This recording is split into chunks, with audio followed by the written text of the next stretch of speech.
21 de setembro, gravando aula de Melanie Klein, módulo 21, com a turma 8.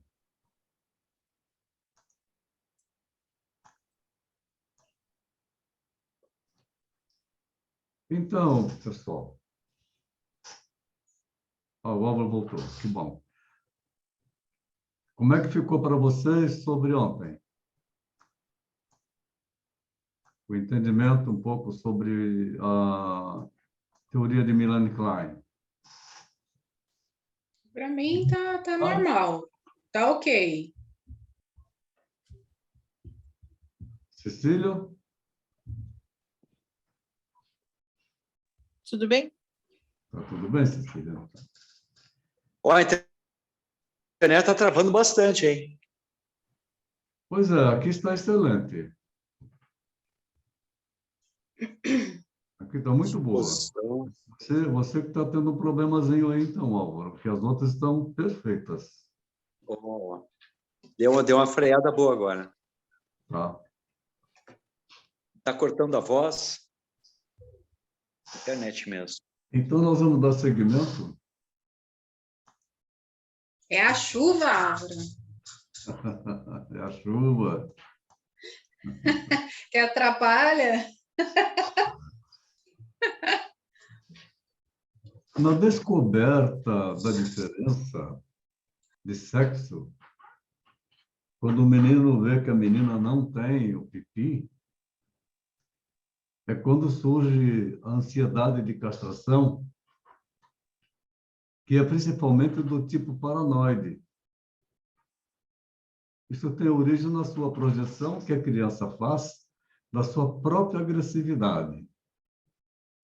Não sei se vocês passaram por essa experiência, e quando a menina e o menino estão juntos e acabam se manifestando sexualmente, e ela abaixa a calcinha para mostrar o órgão sexual dela. Então, todos já têm um instinto da sexualidade, aquele interesse, mas não sabem como é que se usa isto. E, às vezes, assusta. Esse tipo de ansiedade, ela pode conter elementos depressivos, como a ansiedade de perder o próprio pênis como órgão de reparação.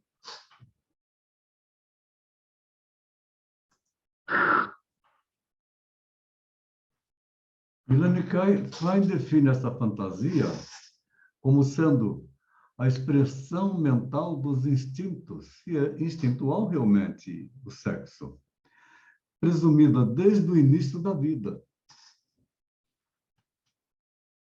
Então, como ela disse que é presumida desde o início da vida, também vem da origem de Freud, que diz que quando o bebê nasce e já coloca no colo da mãe, já tem a manifestação sexual porque ele se agarra no peito dela. E teu prazer está no corpo. Uma atividade mental organizada, sob a forma de fantasia, desde o período inicial, expressa o relacionamento primitivo do bebê com os objetivos com referência aos instintos que buscam relações objetais. E é uma dúvida tremenda, que não sabe exatamente ainda o que é, mas esta relação objetal está sempre em busca instintualmente a mente da criança. Ela permanece no princípio do prazer. As fantasias refletem diretamente o funcionamento primário, do processo primário. Originalmente, uma realização alucinatória de desejos. A formação da fantasia, minha gente, ocorre muito tempo antes do desenvolvimento da linguagem formal e continua a dominar o mundo interno através de toda a idade adulta. Então, essa manifestação da fantasia, ela já surge lá no 1 ano e meio. A criança está começando a falar. Algumas demoram um pouco mais, algumas começam a falar somente aos 3 anos de idade, 2 anos e meio. Mas as fantasias já existem, já são desenvolvidas. O bebê que chora, ele experimenta a necessidade do momento e pode sentir o sofrimento da dor, e seus próprios gritos são sentidos como um ataque persecutório ao seu interior. Quando diz um ataque persecutório ao seu interior, a dor, é o id que está gritando porque não está sendo atendido na sua solicitação. Está buscando o prazer de se agarrar no seio da mãe e o prazer, a necessidade de se alimentar. Então, o interior sempre é o id da pessoa. E grita, faz com que o ego grite desesperadamente. As fantasias, elas podem dar origem a dificuldades na alimentação. A realidade tem impacto sobre a fantasia inconsciente. As fantasias são experimentadas e incorporadas. Da presença da graça, exercendo forte influência sobre a própria fantasia inconsciente. Graça, tudo bem? Está ouvindo?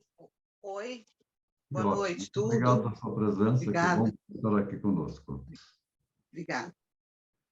Então, a experiência da fome e a demora do alimento que causam raiva no bebê e o leva a fantasiar a experiência de um objeto mau e perseguidor. Aí que ela criou essa condição de falar do seio mau. Não está vindo para ele, não está dando seio para ele, não está dando alimento para ele, ele fica enraivecido. E assim, implica que a sua própria raiva é mais poderosa do que o seu amor, e o objeto mau será mais forte do que o objeto bom. Então, por isso ele grita. A criança grita e a mãe, então, tem que correr e oferecer o seio para ela.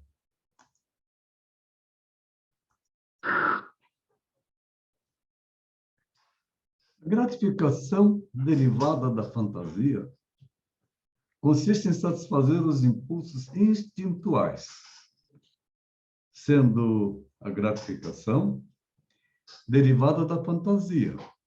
Também pode ser encarada como uma defesa. Isso é um mecanismo de defesa já na tenra infância. As fantasias maníacas têm por finalidade repelir as fantasias depressivas subjacentes. Enquanto que a fantasia maníaca típica é a fantasia do eu, do ego, do self, do eu em si, que contém um objeto ideal devorado, recaindo sobre o ego. Já os pais combinados constituem uma figura de fantasia dos pais combinados na relação sexual. Isso se origina quando o pai, que não é plenamente diferenciado da mãe, e seu pênis são sentidos como parte do corpo da mãe. Quando surgem as ansiedades edipianas, essa fantasia é reativada regressivamente, como modo de negar a relação sexual dos pais.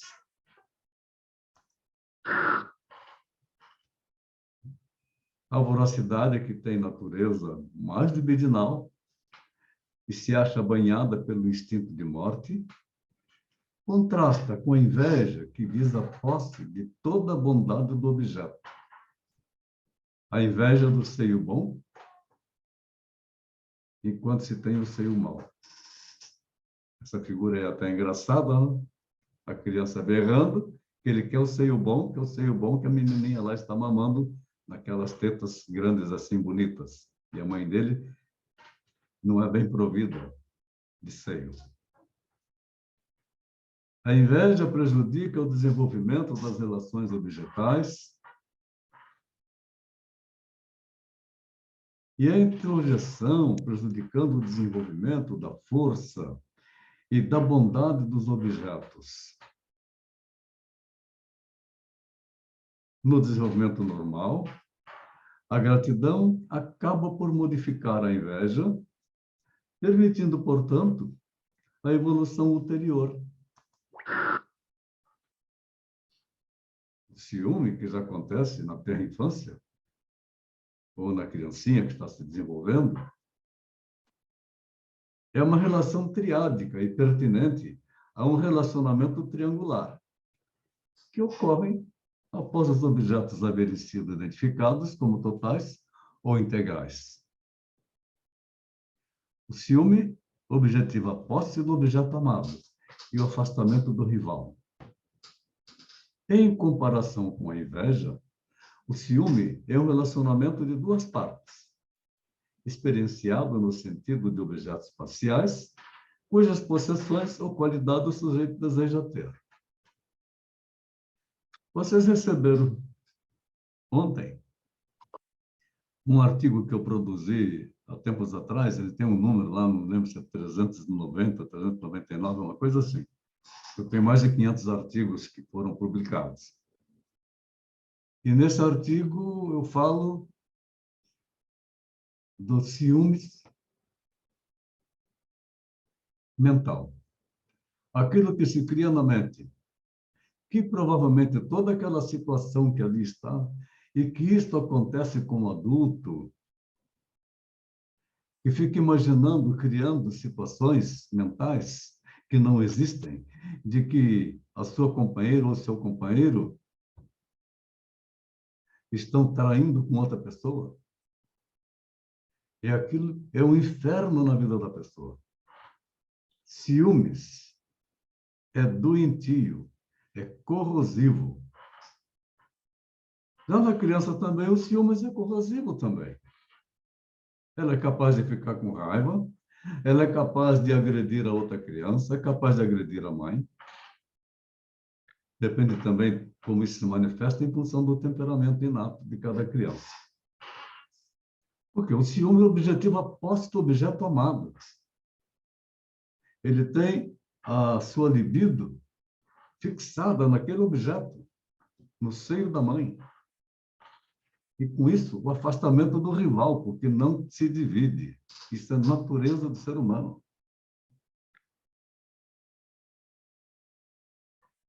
Então, voltamos aqui. Em comparação com a inveja, o ciúme é um relacionamento de duas partes, experienciado no sentido de objetos parciais, cujas possessões ou qualidades o sujeito deseja ter.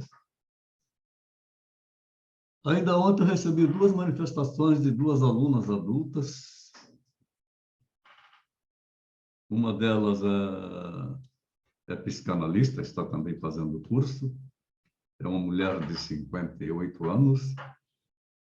E quando ela leu aquilo, ela entrou numa confusão com a mente dela, porque ela passou por uma situação como aquela que ali está descrita, várias vezes na vida dela, e não entendeu o que era, mesmo sendo psicanalista.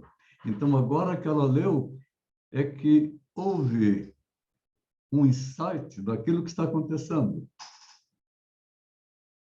Aí, em consequência, me pediu logo para a gente fazer uma sessão de análise, para poder conversar sobre o assunto, que é bastante interessante. Então, nós carregamos esses ciúmes desde criança dentro de nós.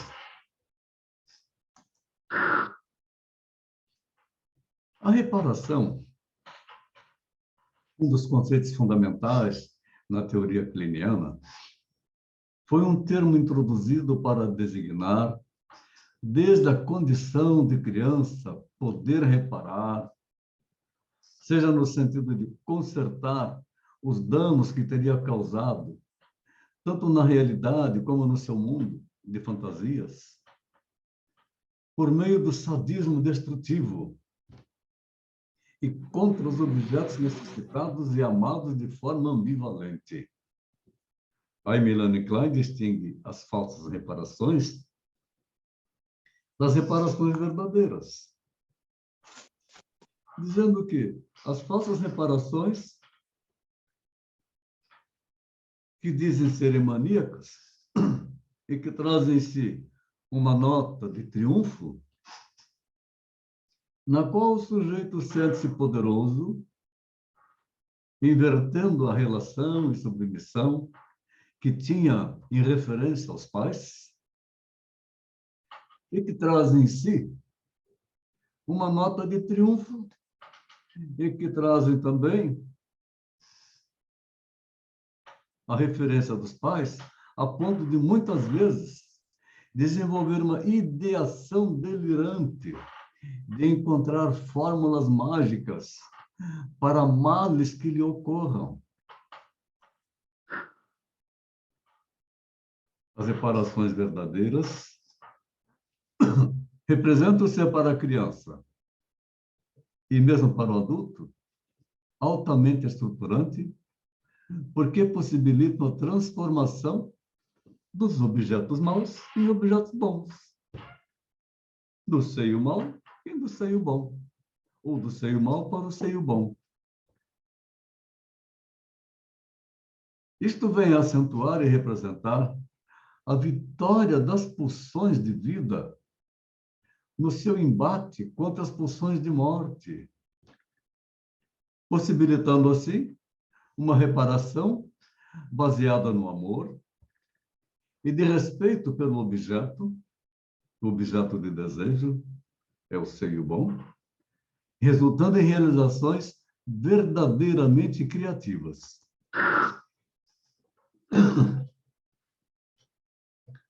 A posição esquizoparanoide é, então, a primeira organização do aparelho mental,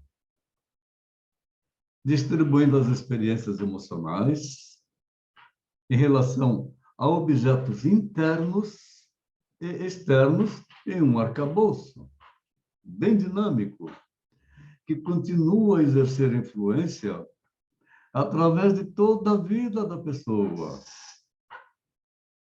Apesar de modificações sofridas pelo tingimento da sua contraparte de posição depressiva. Os mecanismos de defesa que predominam nessa posição são a cisão, a identificação projetiva, a denegação onipotente e mágica e a idealização.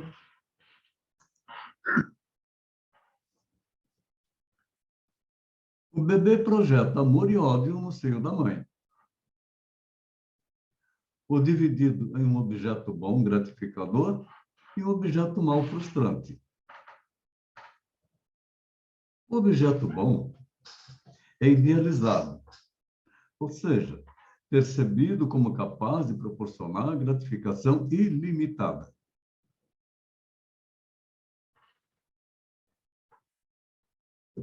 O objeto mau, em oposição, torna-se perseguidor e aterrorizante.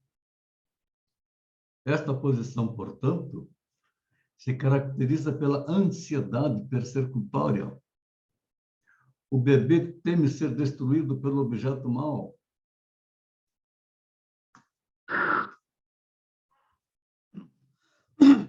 A posição esquizoparanoide se estabelece na relação com o seio. A mãe é percebida como objeto total, podendo haver desintegração do ego, uma defesa contra a ansiedade. Então, o bebê que ele se agarra no seio da mãe, ele não vê diferença, aquilo tudo é mãe. Para ele, tudo é uma coisa só.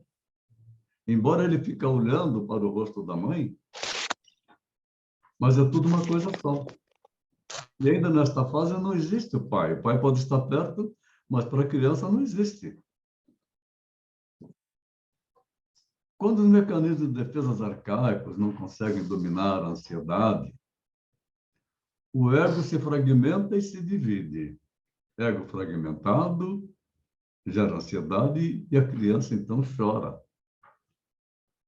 Contudo, se o ego for incapaz de enfrentar as múltiplas e severas situações de ansiedade que surgem nesse estágio, um fracasso determinado por fatores internos, assim como por experiências externas, poderá então ocorrer uma forte regressão da posição depressiva para a anterior posição esquizoparanoide. Que, aliás, a criancinha, nesta fase do desenvolvimento pequenininha, ela é esquizo, ela não tem ainda a formação da estrutura mental.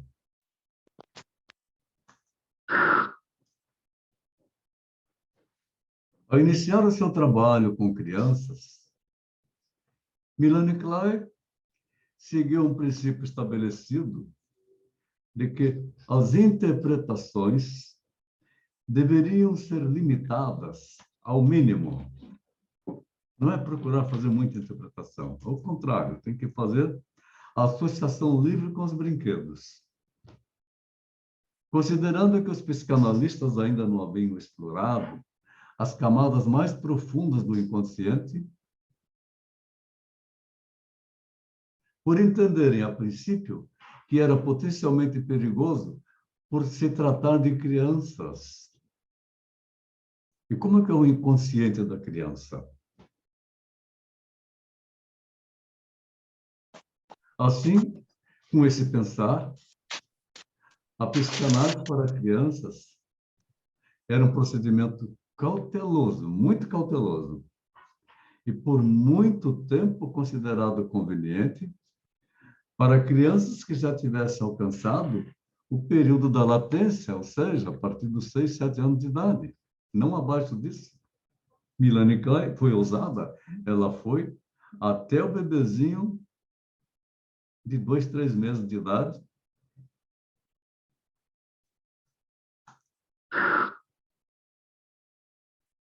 Ao empenhar-se para dominar a angústia, o ego da criança convoca o auxílio de suas relações com os objetos e com a sua realidade, o que ajuda a dominar o medo dos perigos internos e externos. Os perigos internos são todas as fantasias que ela constrói. O medo da possibilidade da perda do seio bom, e fica então só com o seio mau que não atende. Esse esforço é fundamental na adaptação da criança para o desenvolvimento saudável do seu ego. Dessa maneira, podemos afirmar que a angústia estimula o desenvolvimento egóico. Nós vamos observar que a criança, quando ela já está nesta fasezinha um pouquinho maior, ainda pequenininha, ela é egóica. Ela é egoísta, é tudo para ela.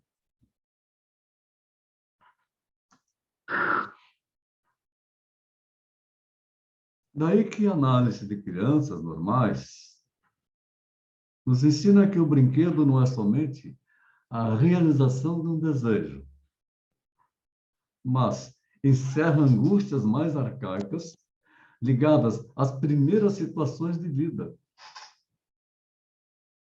1 mês, 2 meses, 3 meses, 6 meses, que já começa a ter uma modificação, já começa a enxergar as pessoas, já começa a fazer umas pequenas identificações do mundo externo, mas ela não compreende, aquilo para ela não existe. As atividades lúdicas das crianças pequeninas criam uma ponte entre a fantasia e a realidade, auxiliando no domínio de medos, sobre os perigos internos e externos. No caso, quando as crianças, ao brincarem de papai e mamãe, ou brincar de bonecas, entre outros tipos de brinquedos, pode estar mostrando a necessidade de ser consolada e tranquilizada com algo que lhe dê prazer.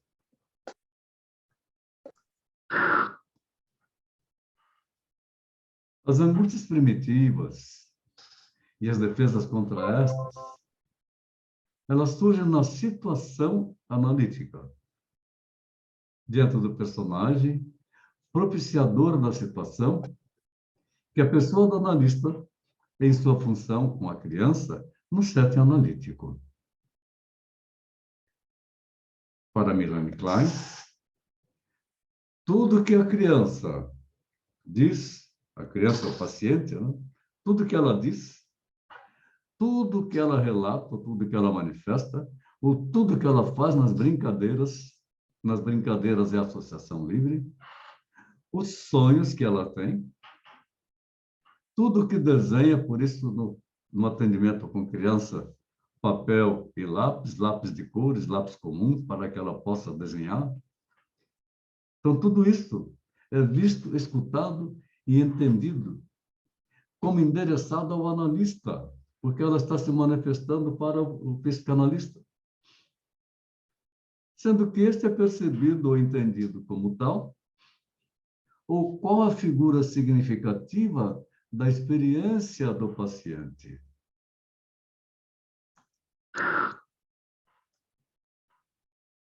Para analisando a criança, o analista pode ocupar diferentes lugares e assumir diferentes feições, pois, de certa forma, ocupa naquele momento o lugar em que o paciente o coloca. Aquilo que ela imagina, que ela coloca a gente numa situação que ela criou aquela situação, para entendimento dela. Este princípio permite, ao analisando, ou seja, a criança, a projeção de suas fantasias no analista. E o analista deve estar preparado para ocupar diferentes lugares na mente da criança, mantendo em relação a todos os seus pacientes pequeninos a maior neutralidade possível.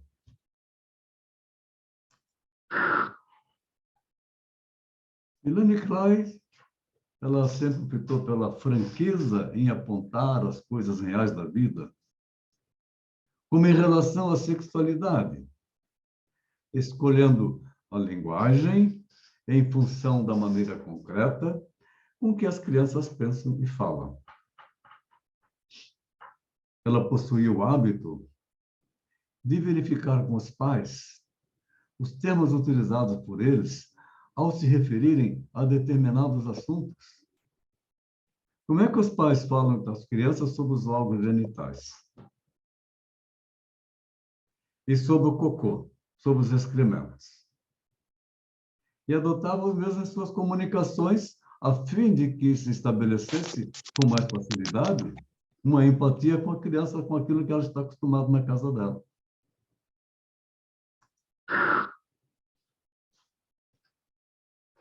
As atividades das crianças em relação às palavras é diferente daquelas dos adultos. Isso porque elas vivem sob o domínio do inconsciente. A criança é id, 100% id, pequenininha, id. Onde a linguagem concreta é pictória, é fantasia, como ocorre nos sonhos e nos jogos infantis. Os termos que Melanie Klein utiliza em suas interpretações são escolhidos em função da maneira concreta com que as crianças pensam e falam. Quando é criança que fala, então, tem aquelas que já começam a falar com 1 ano e 2 meses. E outros que demoram mais. Elas empregam a linguagem de acordo com os aspectos sensíveis da sua imaginação, segundo as fantasias que as palavras evocam. Para ter acesso ao inconsciente da criança na análise, é preciso evitar rodeios, utilizar palavras diretas, objetivas, claras, sem rodeios, de forma mais simples possível de comunicação.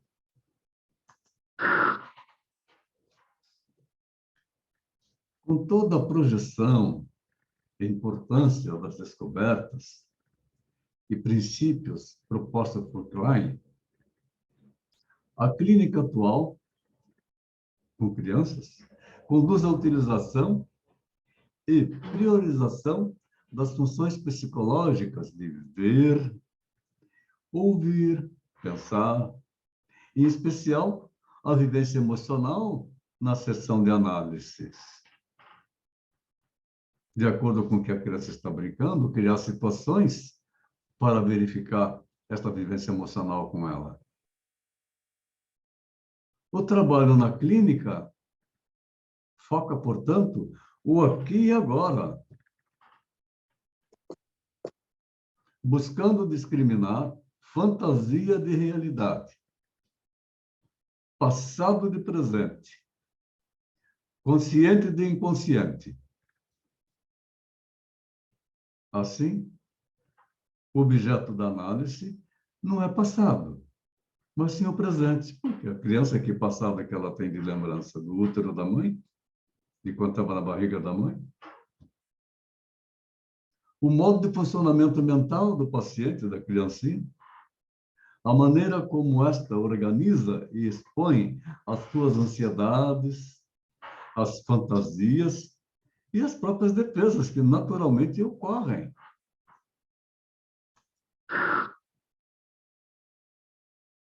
Em seus jogos, as crianças representam simbolicamente fantasias, desejos e experiências. É uma questão de aprender a fazer essas interpretações.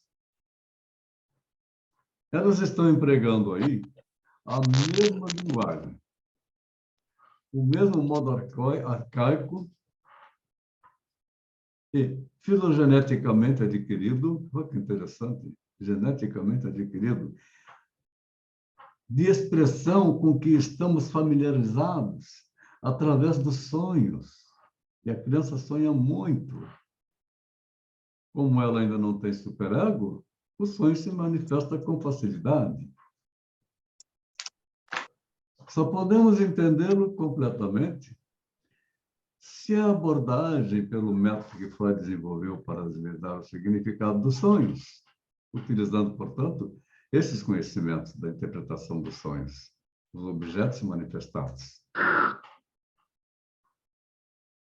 Qualquer medida técnica que favoreça a dissociação dos sentimentos favorecerá na integração, pois esta se constitui num dos principais objetivos terapêuticos, a integração da criança com os adultos, a integração da criança com o meio ambiente.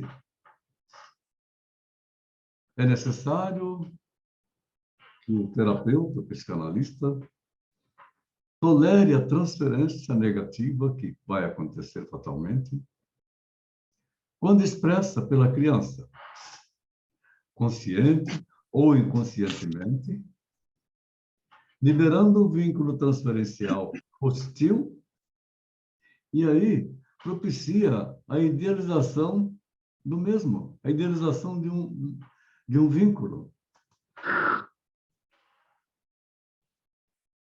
O analista precisa estar intensamente comprometido com as vivências que são exteriorizadas pela criança, sendo o vínculo transferencial o eixo principal do desenvolvimento da sessão.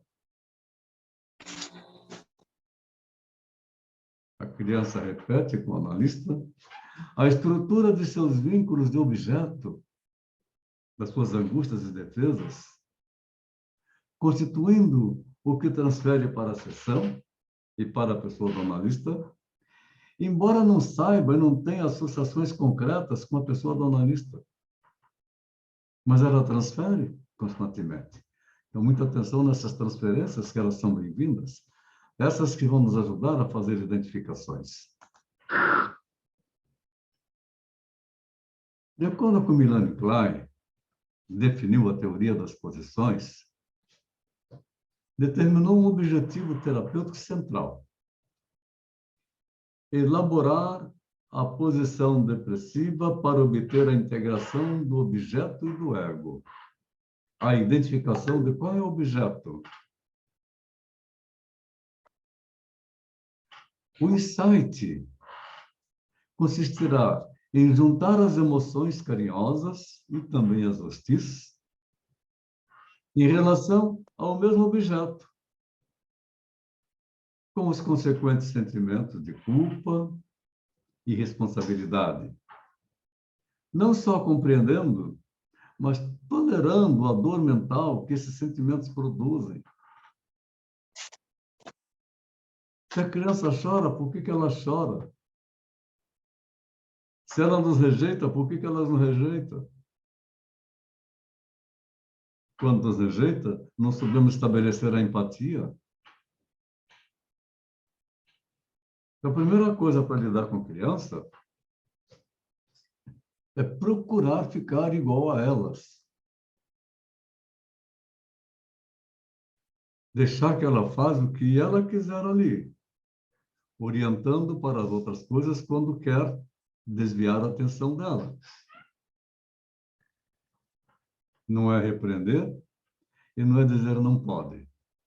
O não pode vai ser utilizado numa outra fase do desenvolvimento. O não pode começa a entrar quando está chegando lá pelos 2 anos de idade.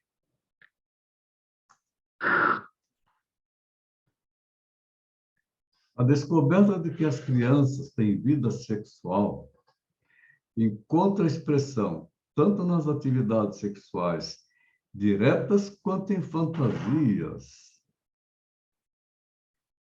As atividades masturbatórias são ocorrências comuns em bebês. E elas se citam quando elas estão sendo higienizadas, que passa pelo órgão sexual delas. E também essas atividades masturbatórias, elas são ocorrências normais, todos passam por elas, em crianças, até a fase da latência. A fase da latência é quando, então, cai aquela energia sexual e ela coloca sua energia em outras atividades, como as brincadeiras com coleguinhas, alguns jogos, e que o fazem não abertamente. Um retorno acentuado na adolescência. Já começa a haver um retorno na pré-adolescência, o púbere. Milane observa que o período menos intenso na latência ocorre devido à dissolução do complexo de Édipo, que é acompanhado pela diminuição das demandas pulsionais. Interessante observar aqui que ela fala que ocorre devido à dissolução do complexo de Édipo, quando está na fase da latência. Mas não sabemos exatamente quando que isso acontece, se é que isso acontece. Tanto que nós observamos em pessoas adultas, a manifestação do complexo de Édipo. E esta manifestação do complexo de Édipo acompanha o adulto, tanto que eles se casam, o homem se casa com uma mulher parecida com a mãe, e ela se casa com um homem parecido com o pai. Ou segue uma profissão parecida com o pai ou parecida com a mãe. Então, aqui se não houve solução do complexo de Édipo, então nós não sabemos exatamente como isso acontece, na vida adulta está representando esses resultados.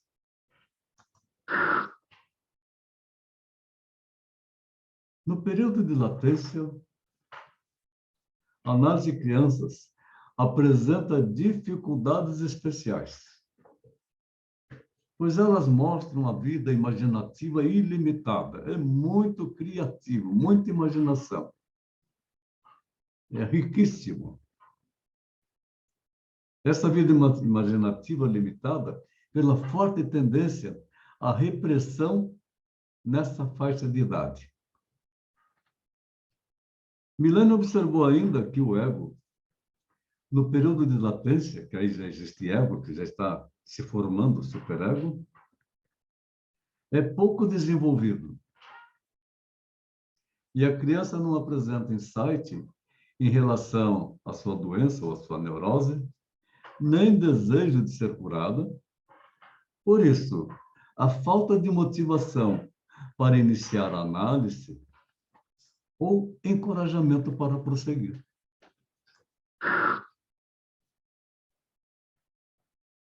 A análise típica da época, que era bastante interessante,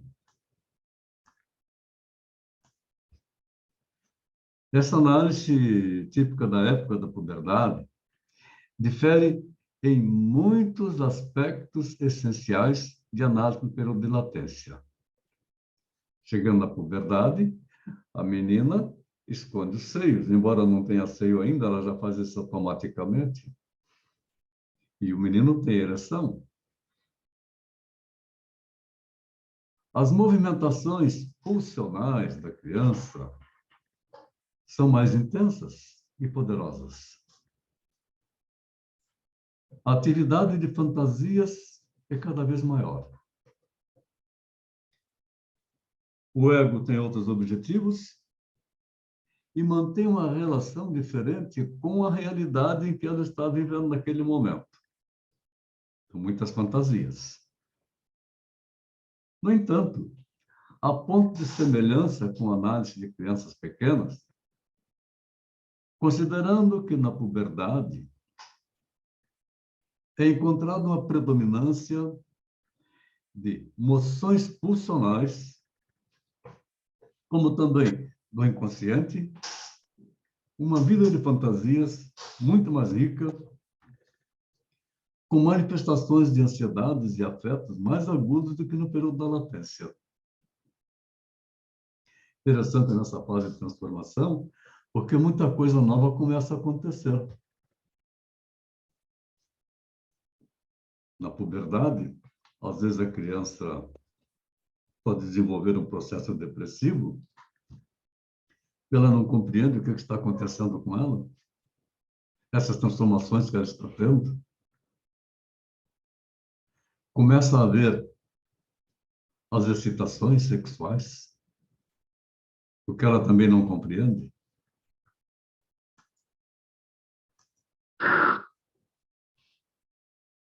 Melanie Klein percebeu que as frustrações orais liberam os impulsos edipianos e que o superego começa a se formar ao mesmo tempo.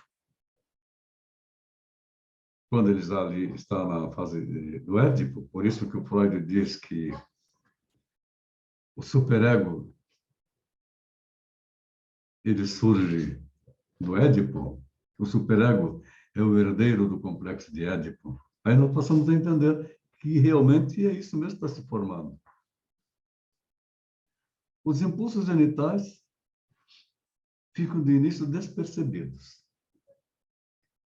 considerando que não se manifestam e não fazem frente aos impulsos pré-genitais, até completar 3 anos de idade, mais ou menos. Fase do início da demarcação das tendências sexuais. Se pode observar a tendência sexual da criança, se é hétero, se é homo. Ou seja, o florescimento inicial da sexualidade e a fase do conflito edipiano. Então, quando se fala dos 3, 4, 5 anos de idade, volta a reforçar aquela situação das mães que fazem selinho na boca da criança, tanto na menina como no menino. É prejudicial, mas elas não sabem disso.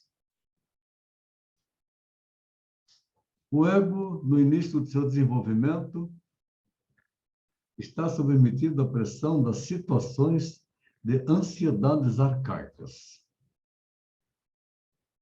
ficando este exposto a violentas exigências do id e também, do outro lado, as ameaças do superego cruel, tendo que exercer seus poderes para satisfazer os dois lados. Então, o ego novamente está sendo vítima das violentas exigências do id. O id quer um prazer a todo custo. E o superego está, portanto, podando. Aí quem sofre é o ego. A análise de crianças muito pequenas mostrou que através do brincar, ela não apenas supera a realidade penosa, mas também a usa para controlar seus medos pulsionais e perigos internos, projetando-os no mundo externo.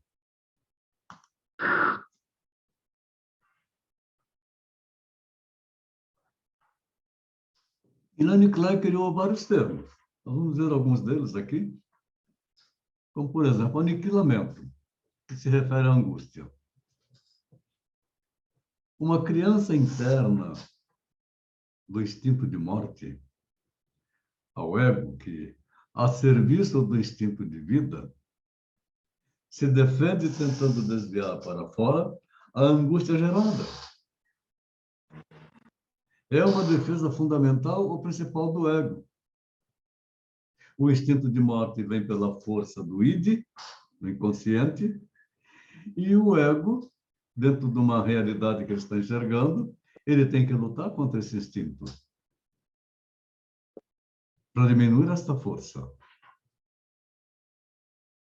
Essa angústia de aniquilamento se refere à possibilidade de desintegração do ego pela ação constante da pulsão de morte, agindo no interior do psiquismo da criança e seus perseguidores, todos eles internos. De outra forma, registra como uma angústia do tipo depressivo, onde afirma que os objetos maus internos ameaçam a sobrevivência do ego. E ele se desespera, e ele chora, e ele grita.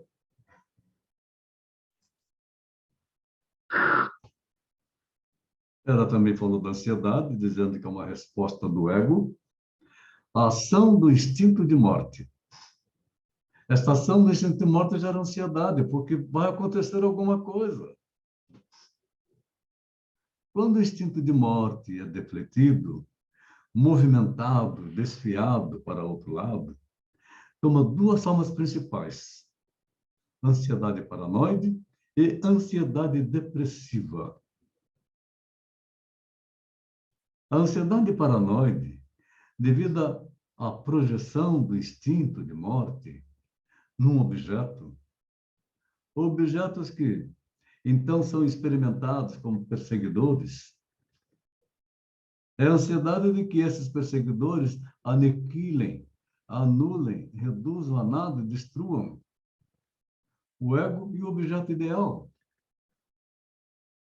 Isso se origina na posição esquizoparanoide. Então, uma paranoia esquizofrênica. Imaginação.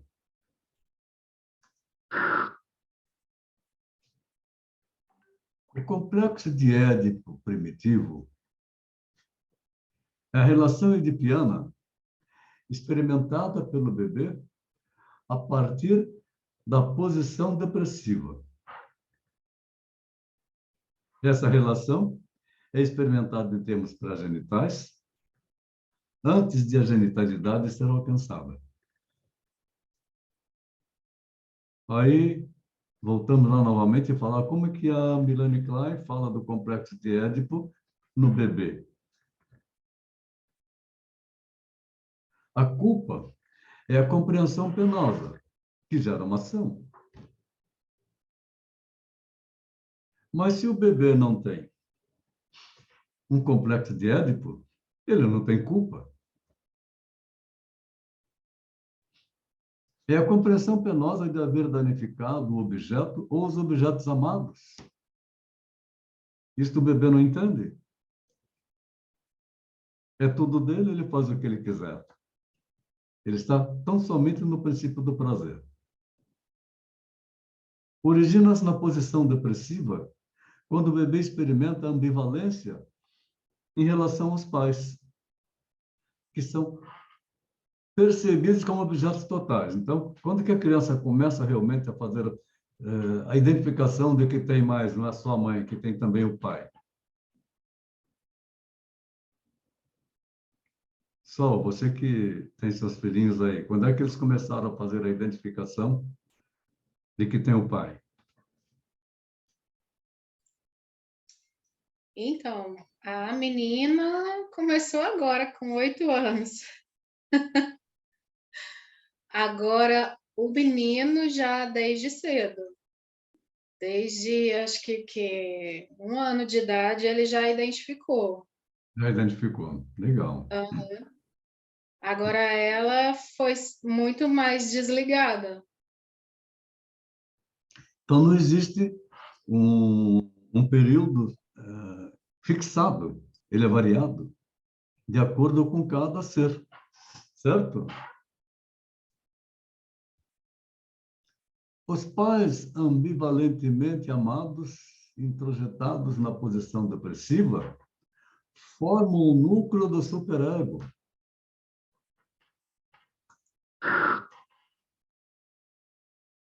A clivagem constitui na dissociação do objeto, simultaneamente nas formas do objeto bom e objeto mau. Então, uma clivagem, é separar, é dividir.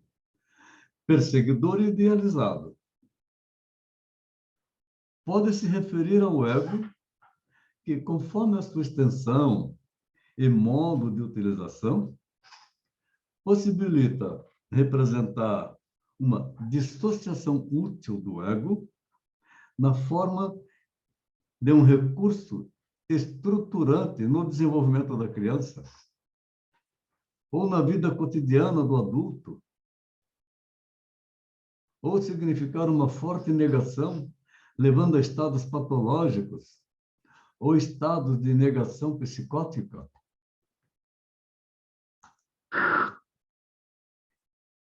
Mecanismos de defesa, por Melanie Klein, são processos extremos, intensos e de características onipotentes, poderosas, e indispensáveis para organizar as primeiras modalidades do pensamento mental, opondo-se à angústia persecutória insuportável ao ego rudimentar que está começando a se formar. Defesas maníacas. Gente, tá aparecendo os slides para vocês? Não tá aparecendo mais para mim. O que, os slides? É. Para mim também não tá, parece não mudou. Onde é que está o slide aí para você, Sol? Está na página Análise- 27. Está em defesas, mecanismo de defesas? Não, Tá na... Análise típica na época da puberdade. Isso. Deixa eu voltar aqui, então. Está na clivagem?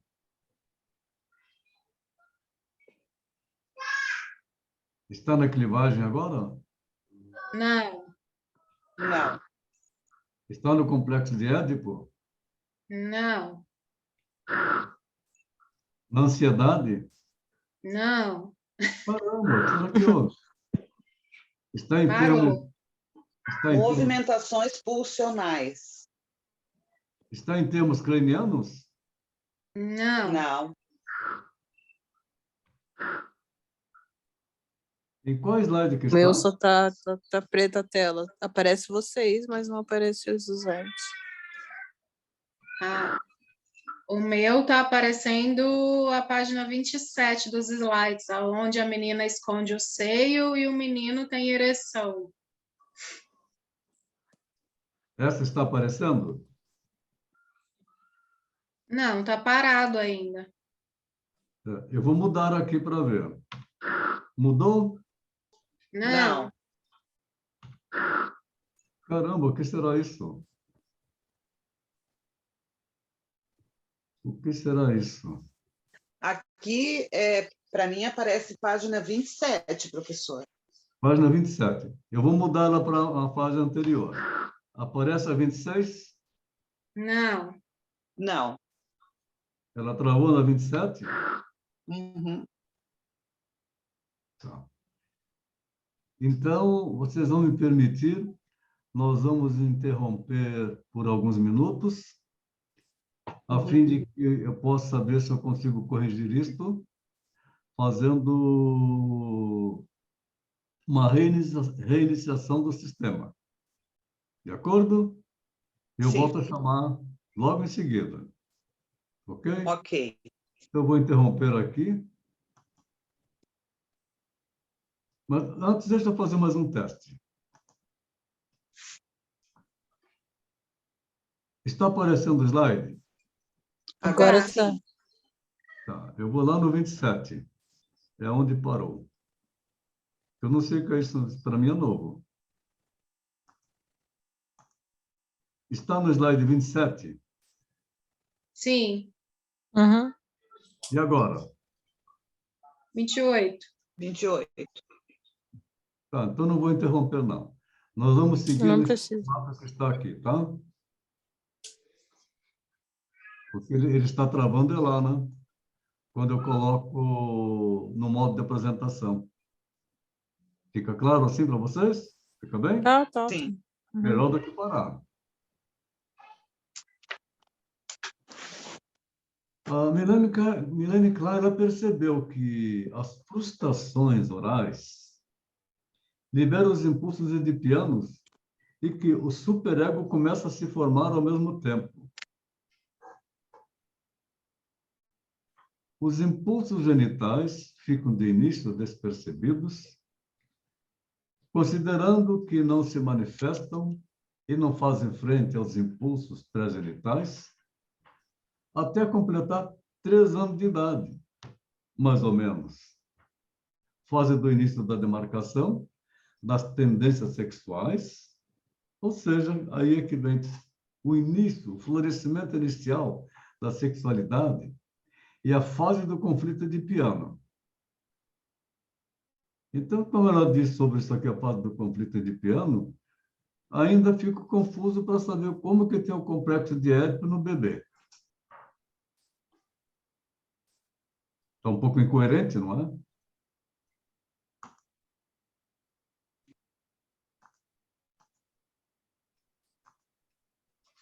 Mas como será que ela chegou nessa conclusão, né? Eu não É sei, eu interessante. tenho mais. É E interessante, né, professor? a estudar um pouco mais a Milane Klein, teria que procurar outras literaturas também para buscar esse entendimento. O ego, no início do seu desenvolvimento, está submetido à pressão das situações de ansiedades arcaicas, que é natural, ficando este exposto a violentas exigências do id. E também, de outro lado, as ameaças do superego cruel que castiga, que proíbe, tendo que exercer seus poderes para satisfazer os dois lados. O ego tem que ser fortalecido. A análise de crianças muito pequenas mostrou que, através do brincar, a criança não apenas supera a realidade penosa, ela muda totalmente o mundo que ela está, a situação que ela está vivendo, a ansiedade que ela está tendo, quando ela passa a brincar. Mas também a usa para controlar seus medos pulsionais, perigos internos, projetando isto no mundo externo.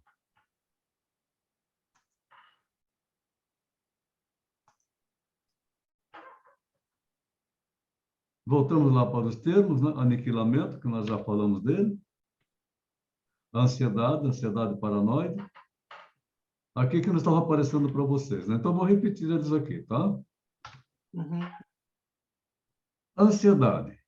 Está aparecendo o slide para vocês. Tem a criancinha Sim. com ansiedade, assim, no fundo do espelho, certo? No fundo de um vidro. Sim, professor. Ansiedade. A resposta do ego, a ação do instinto de morte, medo, leva à ansiedade. Quando o instinto de morte é defletido, movimentado, desviado, toma duas formas principais: ansiedade paranoide e ansiedade depressiva.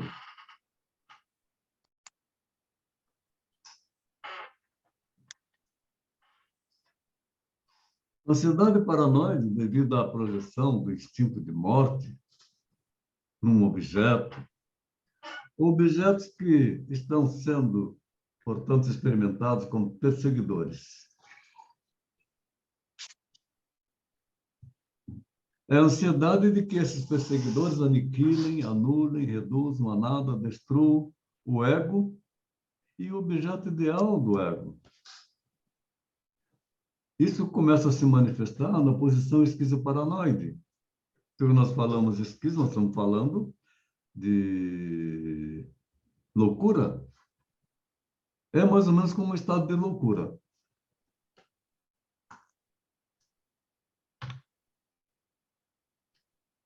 No complexo de Édipo primitivo, que é a relação edipiana, experimentada pelo bebê a partir do início da posição depressiva. Essa relação é experimentada em termos pré-genitais, antes da genitalidade ser alcançada. A culpa é a compreensão penosa de haver danificado o objeto ou os objetos amados. Ela se origina na posição depressiva, quando o bebê experimenta a ambivalência em relação aos pais, percebidos como objetos totais. Ora, já não é tão bebê quando ele começa a fazer essas identificações. Os pais ambivalentemente amados, introjetados na posição depressiva, eles vão formar o núcleo do superego.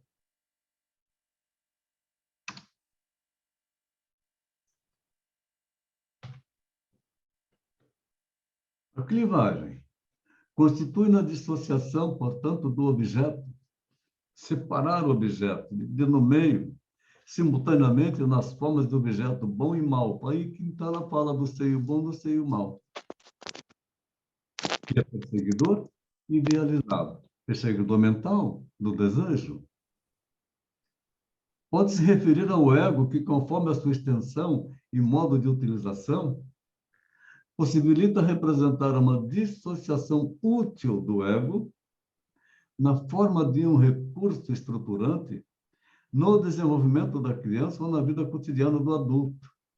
Recurso estruturante é quando começa, portanto, a ter situações que começam a formar a estrutura mental e de ego e superego. Ou significar uma forte negação, levando a estados patológicos.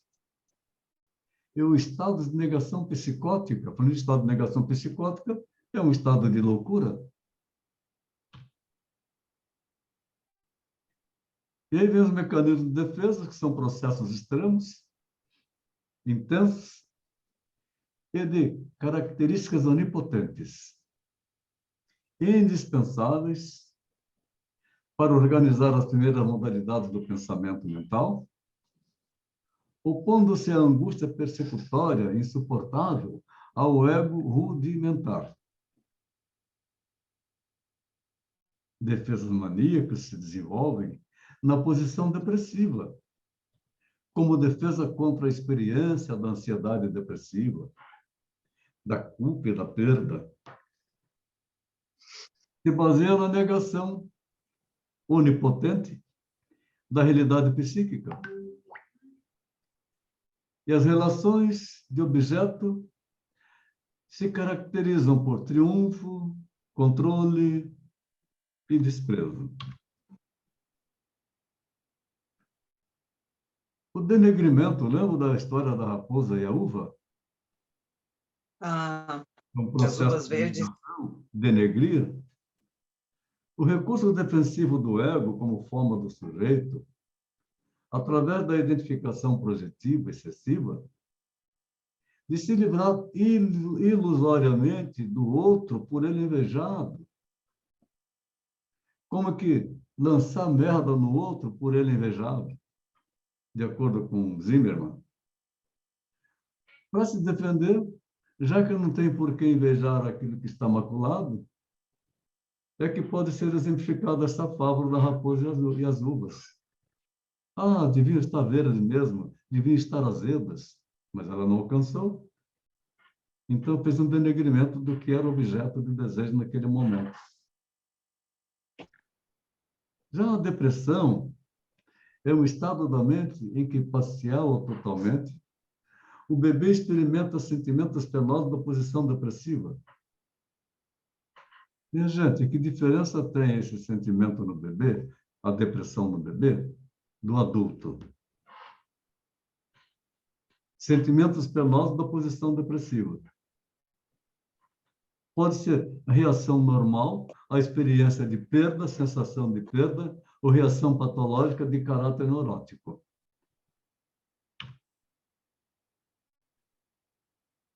Na divisão, splitting, a cisão, pode envolver o ego e o objeto. A primeira divisão ocorre entre o eu, o self, entre o self bom e o eu, o self mal. E o objeto bom e o objeto mau.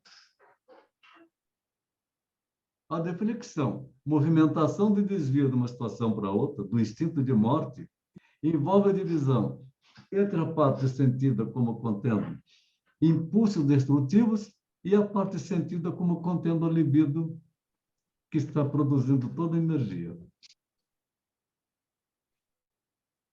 Aí vem a idealização, é um mecanismo esquizoide, em conexão com a divisão, splitting, e negação. Para nós, na linguagem freudiana, ego ideal. O ideal do ego. As características indesejáveis do objeto são negadas e a própria libido da criança é projetada no objeto. Então, fica mais claro falar nisso. A libido projetada em determinado objeto é o ideal do ego, não é isso? Embora pertencendo primariamente à posição esquizoparanoide, a idealização pode ser usada como parte das defesas maníacas contra ansiedades depressivas.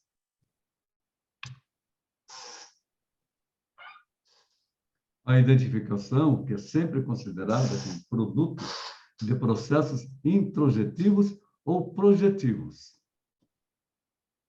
se constitui num processo mental, inconsciente e automático, através do qual o bebê vai se tornando semelhante aos objetos externos, inicialmente semelhante à mãe.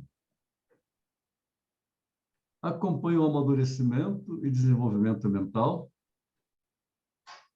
auxiliando no processo de aprendizagem, na aquisição de interesses, de ideais, maneirismos, costumes e outros atributos que formam a estrutura do ser humano. Os padrões adaptativos, reativos e defensivos de um indivíduo são baseados na identificação com pessoas amadas e admiradas, ou temidas e odiadas.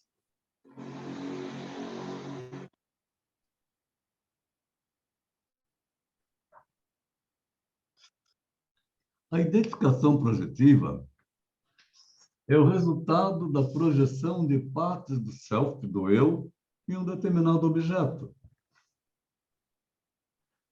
Pode ter como resultado não só o fato de que se perceba o objeto como tendo adquirido as características da parte projetada do eu, se torne identificado com o objeto de sua projeção.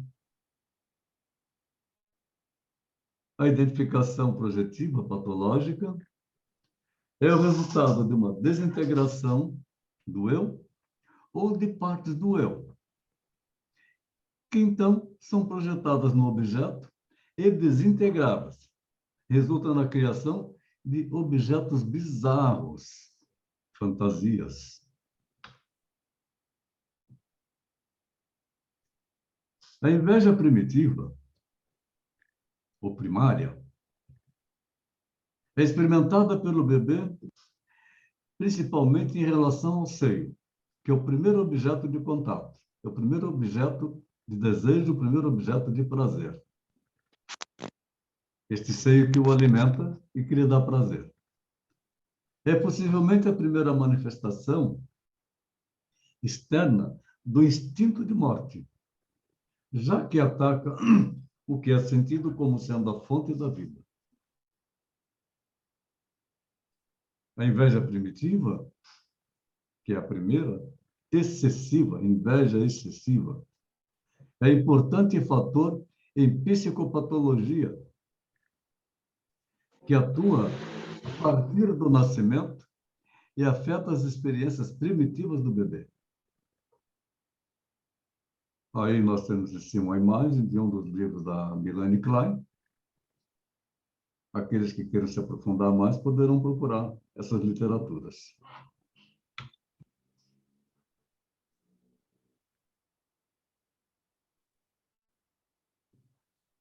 A fantasia consiste na expressão mental dos instintos. E por isso existe desde o início da vida. Constitui uma atividade mental organizada, sob a forma de fantasia, expressando o relacionamento primitivo do bebê com os objetos, em relação aos instintos que buscam relações objetais. São os componentes principais da vida mental inconsciente, refletindo diretamente o funcionamento do processo primário, gênese da alucinação primordial dos desejos. Expressam também funções do ego e do superego mais precoce. A formação da fantasia ocorre muito antes do desenvolvimento da linguagem formal e continua a dominar o mundo interno durante a vida adulta, ou seja, para a vida inteira.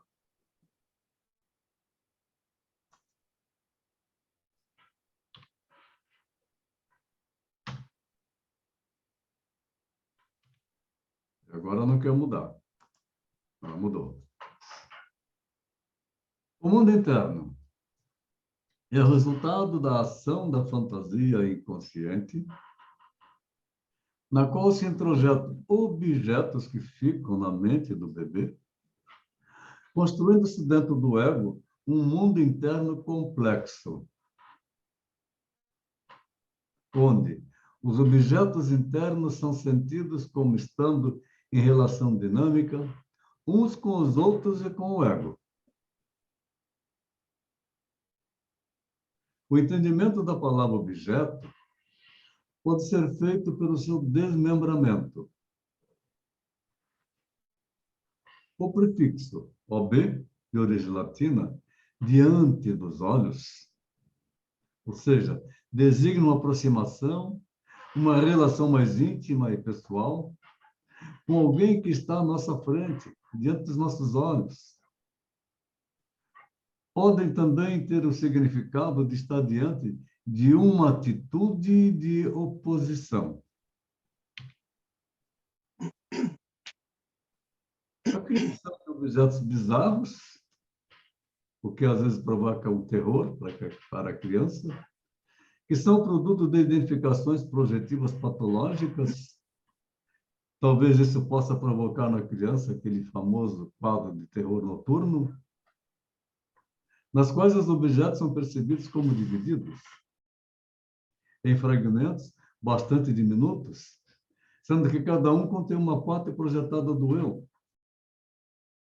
Talvez a gente possa encontrar aquela situação de quando criancinha, que nos colocavam medo com historinhas, e principalmente a historinha do bicho-papão, né? Penso que talvez vocês tenham passado também por essas situações. O bicho-papão vai te pegar. Se você não comer a comidinha, o bicho-papão vai te pegar. Lembram disso? Sim. E a cigana também, que vai passar e vai levar a gente.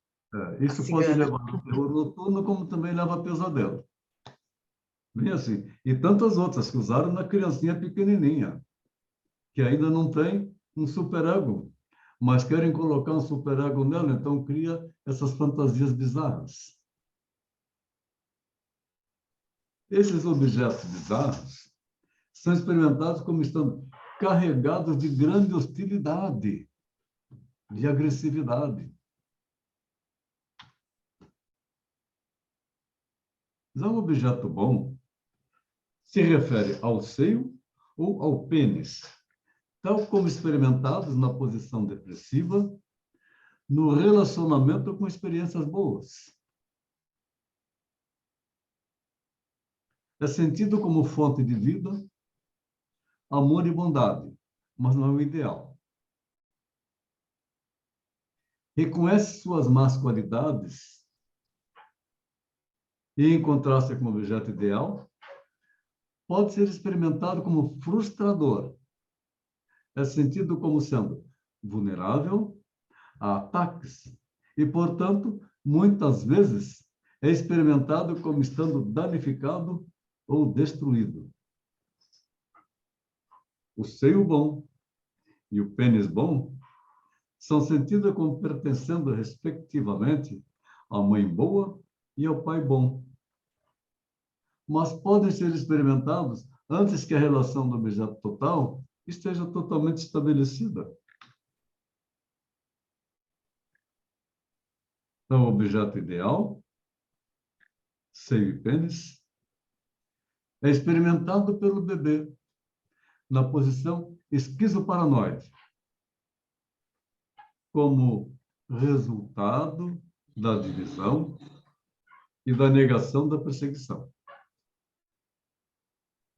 Todas as experiências boas da criança, reais e fantasiadas, são atribuídas a esse objeto ideal, que ela anseia possuir e com o qual anseia se identificar com ele. Os objetos internos são aqueles introjetados no ego, ou seja, a formação de consciência de determinados objetos. O objeto mau, o perseguidor, é experimentado como resultado da divisão, splitting, na posição esquizoparanoide, fantasias. Nele é projetada toda a hostilidade do bebê e todas as experiências, mas são atribuídas às suas atividades.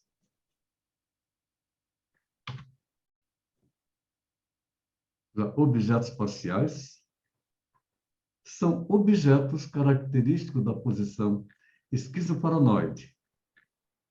O primeiro objeto parcial experimentado pela criança é o seio. Voltamos lá novamente. Em breve, os outros objetos parciais são experimentados, a começar pelo pênis.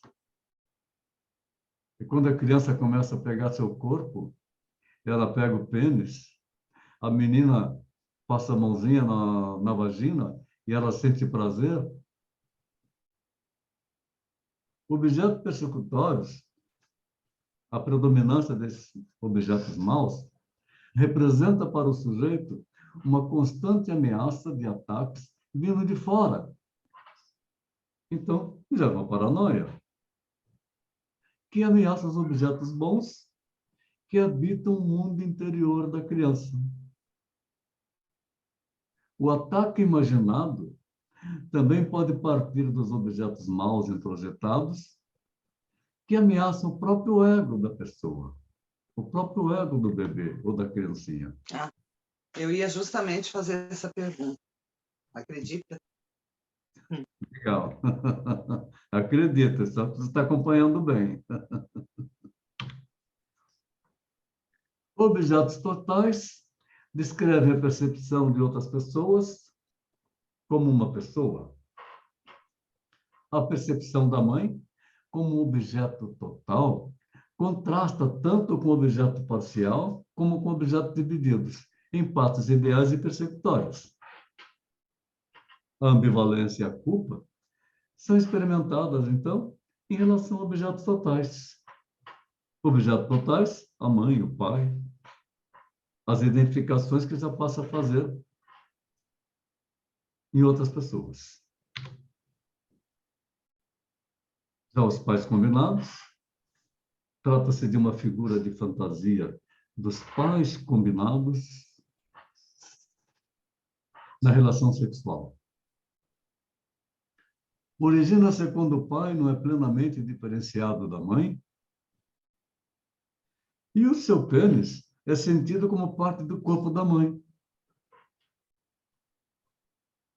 Quando surge ansiedade edipianas, essa fantasia é reativada regressivamente como modo de negar a relação sexual dos pais.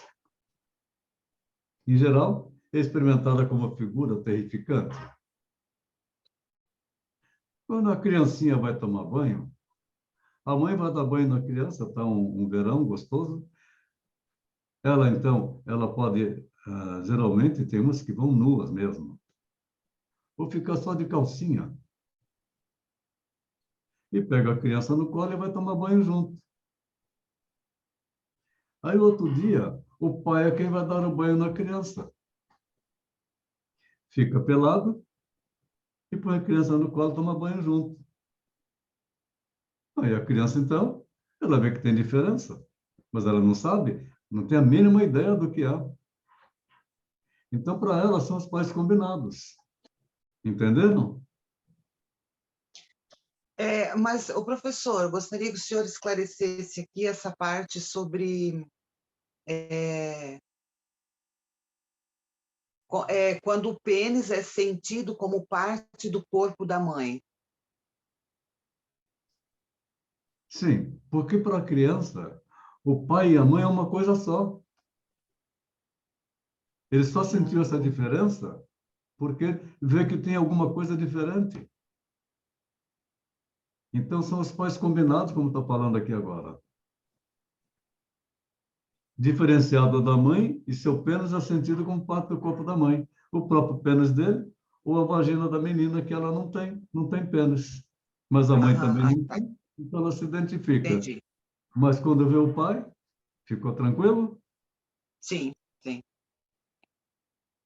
Aí, quando surgem ansiedades edipianas, essa fantasia é reativada regressivamente como modo de negar a relação sexual dos pais.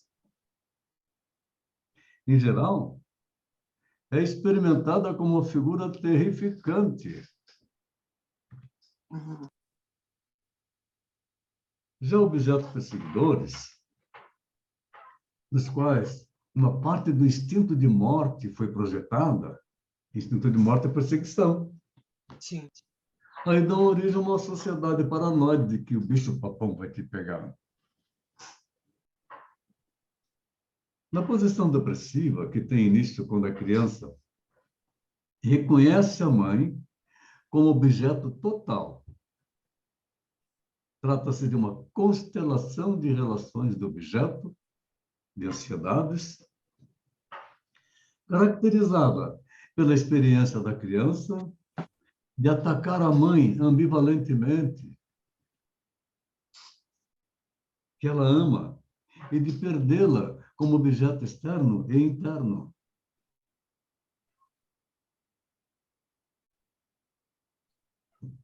Essa experiência dá origem a sofrimento, culpa e sentimento de perda. Caramba, para dar sentimento de culpa, sentimento de perda, tudo bem. Na criancinha pequena. Sentimento de culpa é quando começa a formar no superego.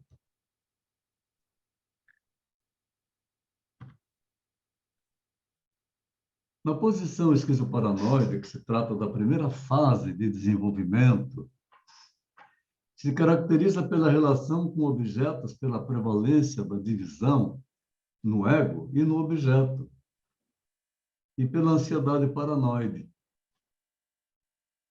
Seio, objeto parcial, primordial, do qual o bebê somente tem percepções da mãe e dos demais objetos, e dos objetos do seu mundo externo, que ele está fazendo a identificação, começando a identificar, começando a conhecer. Por ser o seio, a parte do primeiro contato com a mãe, logo após o nascimento. O seio delimita a mãe como objeto materno específico, contrastando com os outros objetos parciais, posteriores, como o pênis materno e os bebês rivais, que fatalmente irão surgir.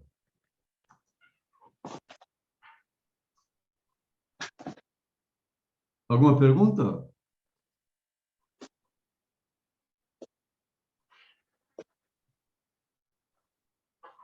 A realidade psíquica, a experiência de realidade psíquica, é a experiência do próprio mundo interno, que começa a viver realidades externas, incluindo as dos impulsos e de objetos internos que foram fantasiados.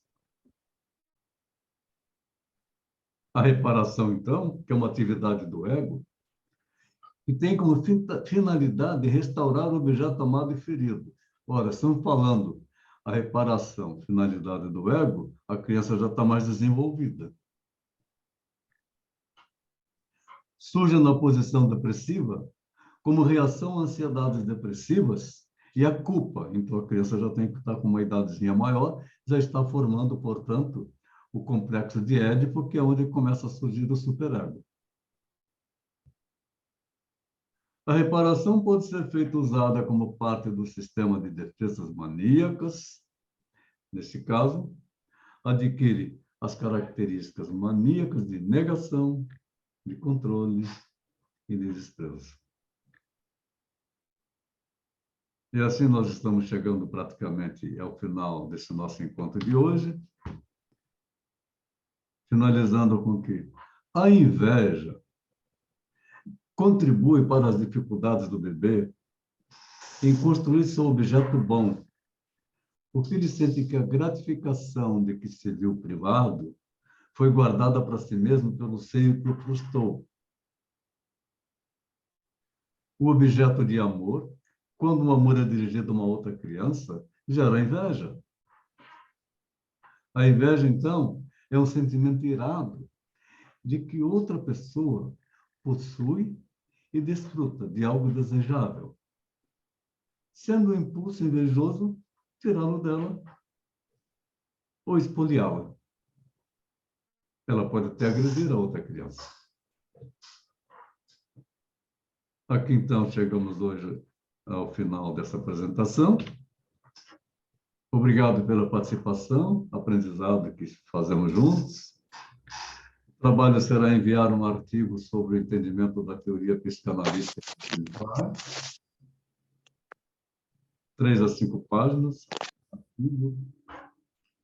Nossa próxima aula, 18 e 20 de outubro, módulo 22, teoria de psicanalítica de Donald Winnicott. Quando nós entramos em Winnicott, nós vamos entender melhor o que nós passamos agora com Melanie Klein.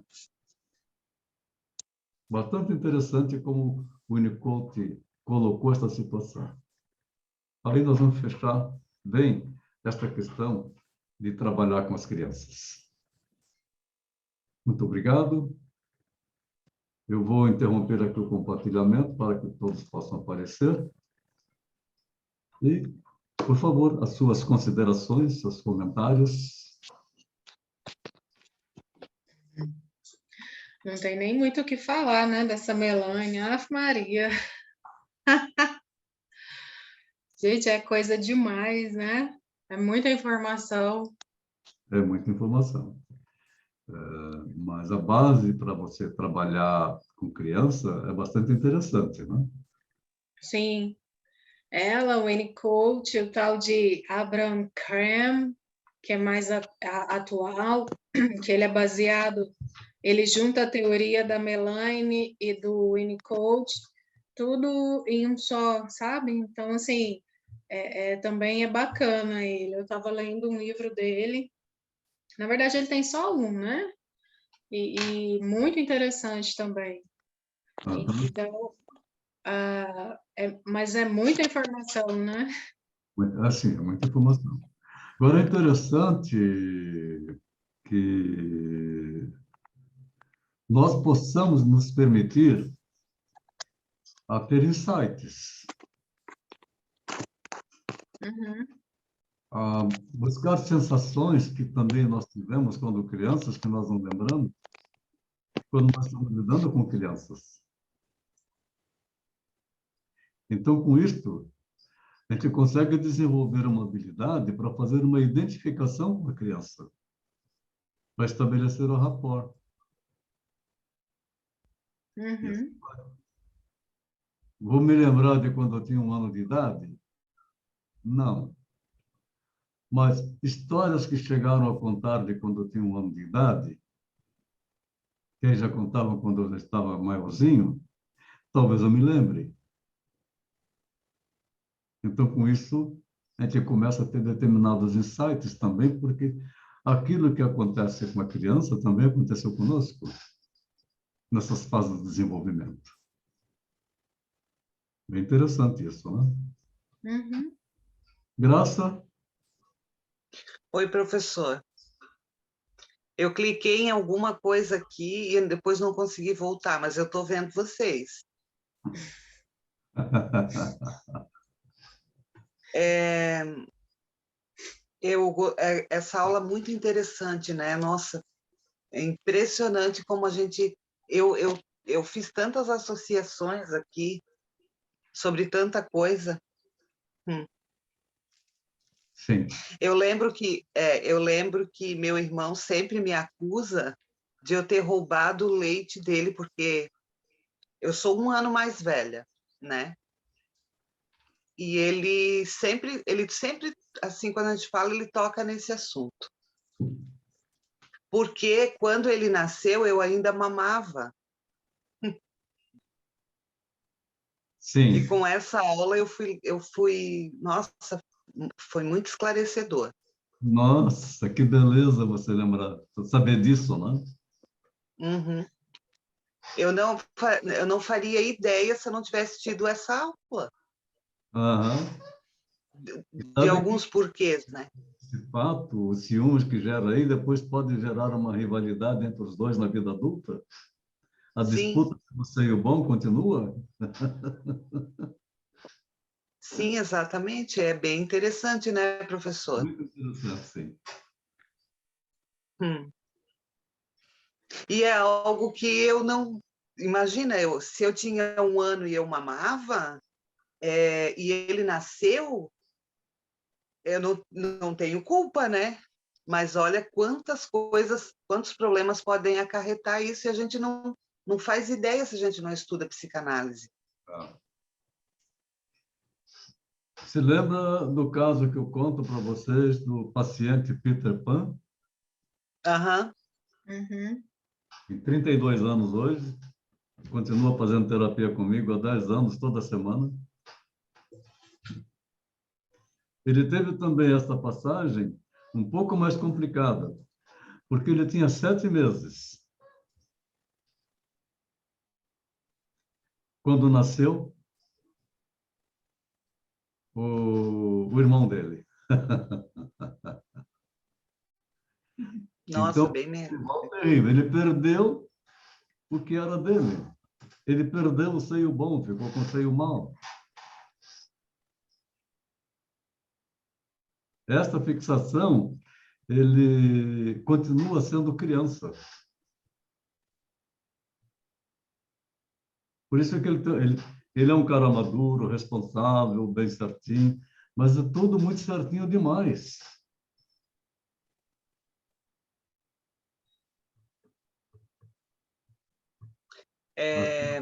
Terapias que desenvolvem, ele vai para as terapias, aí ele fica à vontade para poder falar comigo das coisas dele. Ele começa fazendo um relatório da semana. Tem coisa que ele não pode fazer com o pai, porque o pai não compreende isso. É terapia paciente eterno. Sim. Ele pode falar dos sonhos deles, das fantasias deles. Com o pai não pode, porque o pai critica que devia fazer isso, devia fazer aquilo. Então Mas o senhor faz bem para o ego dele, né? Diga, Graça. O senhor sabe que o meu irmão, ele não... meu pai faleceu, ele foi no enterro porque a gente insistiu muito. Mas, assim, com a minha mãe, ele não fala, ele não procura a mãe. Às vezes ela fala, ai, estou com tanta saudade dele, mas ele não procura por ela. E ele sempre teve esse comportamento, sempre. A gente nunca entendeu o porquê desse comportamento, mas ele sempre teve esse comportamento de algo foi disputado com ele, sabe? Aí foi mesmo, Mas né? foi. O seio bom, no caso, né? Eu sei o da mãe. Foi uma Da disputa. mãe, Seio da mãe. Bem Bem legal. interessante. Muito bem a sua observação. Você captou bem. Algo mais? Essa aula é uma aula bem importante, porque lá na frente, algumas situações lá na frente, elas vão ter as raízes, né, digamos assim, do nosso entendimento nessas aulas, né, professor? Uhum. De infância, né? De amamentação, essas fases. Eu fico imaginando se logo no início entrasse com a aula de Melanie Klein, sem o embasamento que nós temos do conhecimento da psicanálise. Aí que não entendeu bolufas.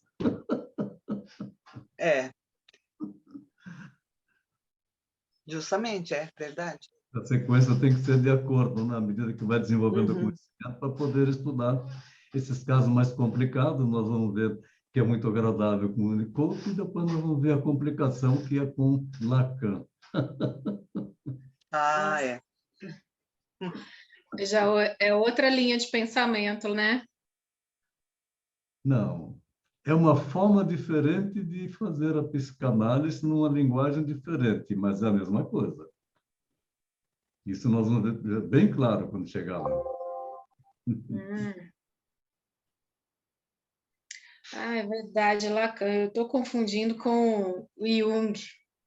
Não, Jung nós não temos no nosso...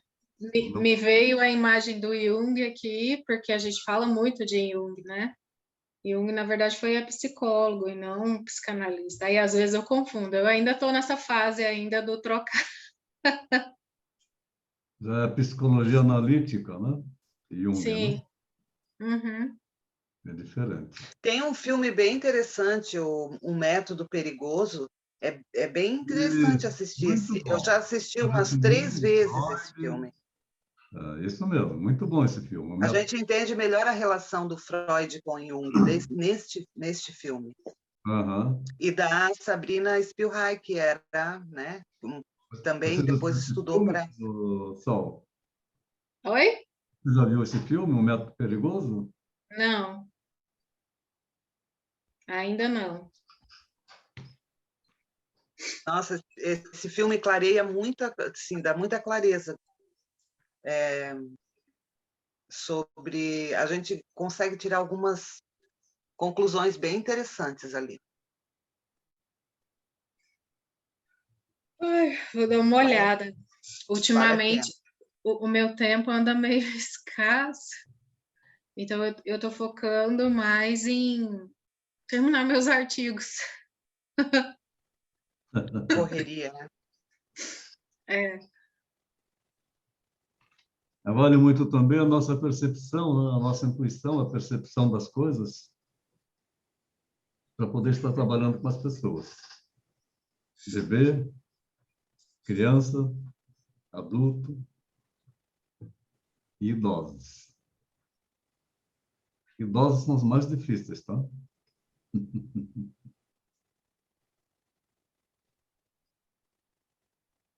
Ok, algo mais?